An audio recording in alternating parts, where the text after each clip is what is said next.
Mani sauc Artis Nīmans, un es esmu šī zīmola Lennon Angel pārstāvs. Turpat var no manu vārdu uzvārdu redzēt nosaukumā kopējā pirmos 2 burtus.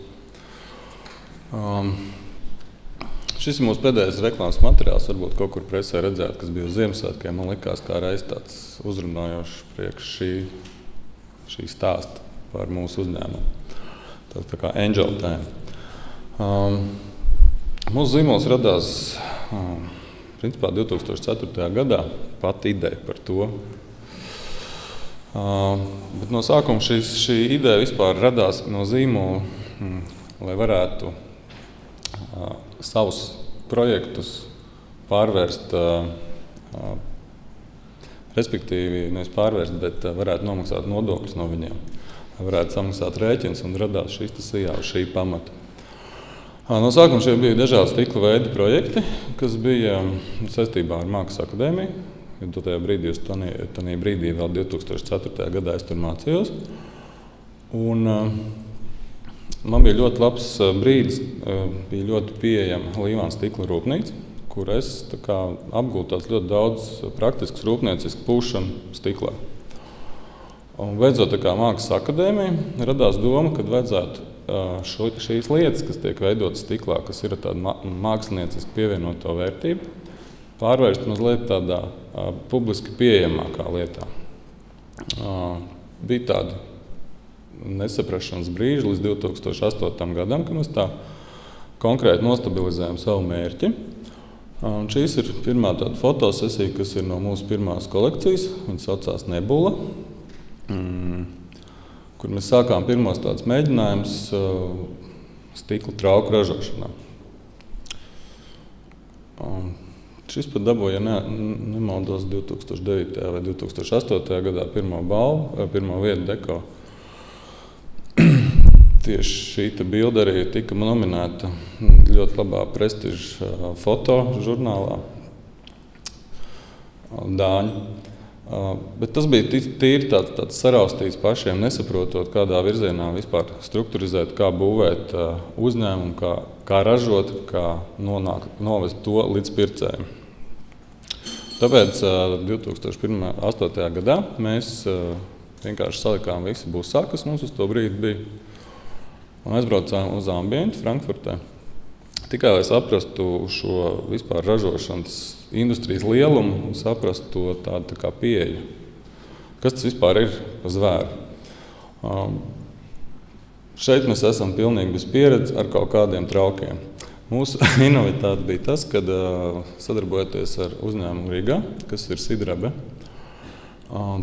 tika radīta šī iespēja, ka trauks var pārklāt ar metālu. Metāla iespējas bija dotajā brīdī titāns, kur piededzinot pie dažādām temperatūrām varēja dabūt attiecīgu nokrāsu. Šie visi trauki mums tika ražoti Līvānos. Ierobežotas iespējas bija līdz ar to, ka bija tāda krīzes situācija rūpnīcā. Atrodoties šī izstādē, mums pat īstenībā tīri labi gāja ar klientūru, bet mēs uzzinājām, ka Līvāna rūpnīca diemžēl vairs neeksistē no šī brīža. Un tad mēs ļoti īstenībā sabēdāmies, bet jebkura lieta, krīzes lieta rada pilnīgi jaunas domas un pilnīgi jaunas iespējas. Tā kā mēs atradāmies, šī ir lielākā izstāde stikla ražotāji, kur savācās. Mēs savācām visus savus rasējumus un gājām iepazīties ar visiem pārējiem kolēģiem no Polijas, no Čehijas. Un atradām, principā, 2 dienu laikā jaunus ražotājus ar pilnīgi jaunām iespējām. Atrodot šos jaunos ražotājus, šīs iespējas palielinās, un 2009. gadā mums principā radās šī kolekcija Black and White, kas ir izmantojot opāla veida stiklu, kuram nespīd cauri gaisma, tīras krāsas, balts un melns, tīra klasika, vienkārši formas. Šis bija tā kā mūsu nākošais. Ko tad? Tas nebija. Atbalsta.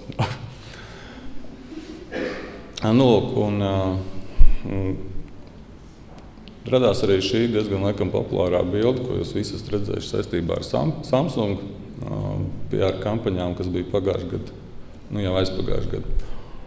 Arī mums ļoti laba reklāma bez maksas. ar uzdāvinātu monitoru. Šī var būt tāda vispopulārākā. Savas bildes mēs taisījām kopā ar manu kolēģi Māru Ločmelu, kas ir fotogrāfs. Un mums parasti tās fotosesijas mēs ar tādu tā kā daudzīšanos esam veikuši. Tas varētu būt īstenībā no visas tā dizaina industrijas pats radošākais parādīt to stiklu bildēs. Šī ir viena fotosesija, jūs dzirdējāt manu kolēģi Ivo Strantu, tikko fonā jūs varat redzēt znaku tāpēc. Šeit bija tāda nākošā izstāde, uz kuru mēs devāmies, tā notika Parīzē, Maison Objet. Bet izstādē pietiekoši grūti tikt iekšā.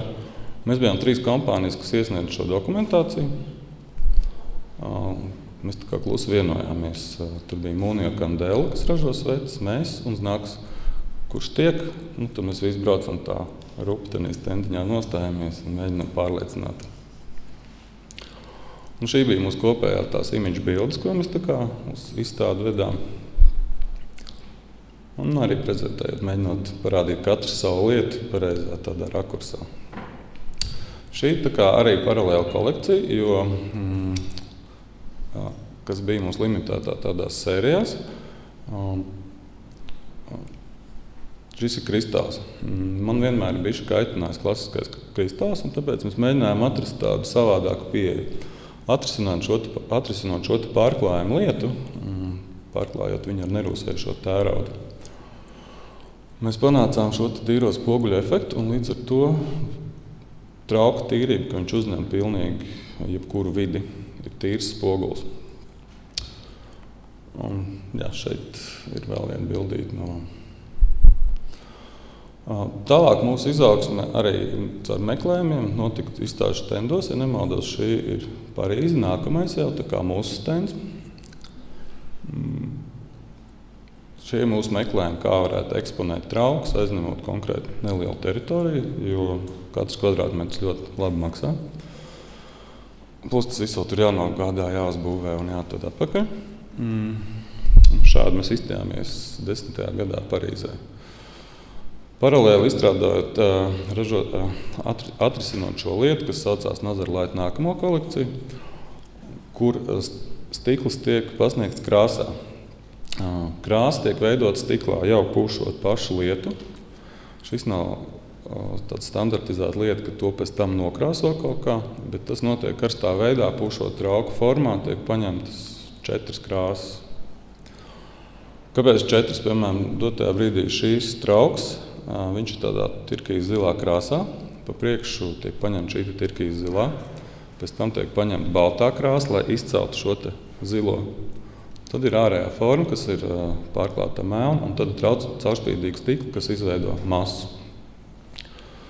Diezgan sarežģīts process, jo katra stikla šeit masā ir savu tehniskas lietas, saraušanās, atdzišanas princips, un viņš plēš to stiklu.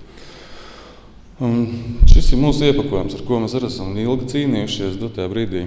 Viņš ir atkal tādā pārveides etapā, lai panāktu šo trauku piegādi no mūsu mājas līdz klientam. Viņš ir jāiesaiņo. Iesaiņošana vienmēr notiek smuki ieliekot mašīnā. Bieži vien ir tā, ka ir jāizsūta diezgan tālu šīs pakas. Stikls ir plīstoša lieta, jebkurā gadījumā. Šo lietu mēs vēl neesam atrisinājuši. Esam izvēlējušies diezgan tādu lētu šo iepakojumu, bet ar tādu amortizācijas principu, kad katrā kastē viņš tiek ar papildu sieniņu. Šī gan īsti nav redzams, bet pēdējā mūsu izstrādājumā ir, ka viņam ir gaisa telpa, respektīvi viņš ir diezgan drošs pret tiecieniem. Šeit ir nākamais meklējums, kas jau 11. gadā par izstādes to izskatu, kā mēs piedalāmies un kā mēs izskatāmies. Un paralēli risinot šīs krāsas spēles. Šīs bildes jūs redzējāt, jau diezgan daudz, man liekas, tur slaidiņā. Tad radās 2011. gada nākamā kolekcija, kas saucās In Between. Šie paši trauki tiek nospoguļoti. Ir ārējā krāsa, balta vai melna, saglabājot mūsu to pamatprincipu, un iekšā ir šis spoguls. Šī ir pagājušā gada mūsu kolekcija, saucās Deko. Ar ko šī kolekcija mazliet ir atšķirīga. Un stikla industrijā īstenībā visi bija pārsteigti šo te visu lietu ieraugot, jo ar šo te pārklājumu mēs panākam diezgan dziļu efektu šim traukam, jo tas stikls, ko jūs redzat, ir zilais, viņš ir arī ar spoguļu efektu, bet viņš ir transparents. Ko nozīmē transparents? Tas, kad jūs viņam redzat cauri kā filtram. Un šis te metāla pārklājums iekšpusē, viņš rada šo te tādu dziļumu krāsas efektu. Īstenībā tā ir tāda viena liela Ziemassvētku eglītes bumba. Nu tā. Ar ko ir īpaši tas mūsu piedāvājums tad viņa kopējā tirgu, ir tas, ka mums ir pieeja pie šī te pārklājuma, kas nav krāsa.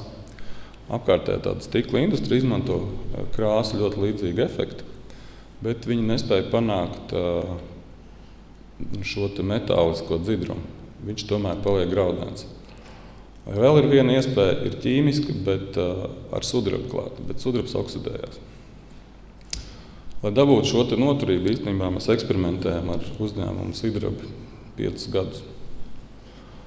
Jo, ko nodarbojas Sidrabi, viņi principā pārklāja plēves un dažādas citas materiālus, ko izmanto kosmosa tehnoloģijās. Šis viņiem bija izaicinājums, un mēs viņu īstenībā ļoti veiksmīgi atrisinājām.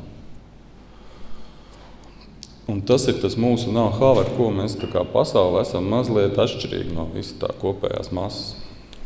Ir dažādi principi, kā var panākt šo te efektu, bet viņi nevar panākt apusēji. Un pagaidām neviens īsti to no mums tā nav nokopējis. Šī arī tāda interesanta lieta, kāpēc ir šādi šļakstītie trauki. Īstenībā tas ir no defekta dabūt efektu. Jo, lai uzklātu spoguli, jebkurš maziņš krikums masā, viņš uzreiz parādās, viņu var redzēt. Un, lai novērstu šo uzmanību, viņi tiek šļakstīti, mēs viņu saucam par šļakstītiem. Tas ir savukārt tāds, nezinu, iegūstot šo efektu, palielinās arī tas, kad parādās šī caurspīdīgums kaut kāda lieta. Viņam krītot gaismā, varbūt jūs redzat apakšā ir tā kā atstarojums, kas atkal palielina trauka tādu efektu. Šis īstenībā ir šis gads, 2 nedēļas atpakaļ, mēs esam objektā. Tāds mūsu stendiņš dotajā brīdī izskatījās. Izstāde nebija īsti veiksmīga, jo uzsniga sniegs Eiropā un tika slēgts visas lidostas apkārtējās. Un līdz ar to tā kā bija jaunas iespējas apstaigāt pārējos kolēģus un izrunāties, jo parasti izstādes laikā šīs te iespēja netiek dota. Tas, ar ko mēs vēl nodarbojamies, mēs nodarbojamies ar dažādu stikla priekšmetu izstrādi, kas ir varbūt tā kā mazliet individuāli pasākumiem. Mēs taisam arī balvas.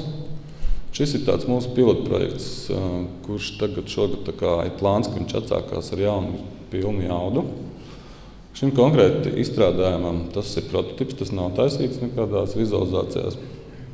Ir veltīts aptuveni 6 gadi, jo viņš ir izpūsts no stikla, viņš ir 1,20 m augsts un diametrā 24 cm.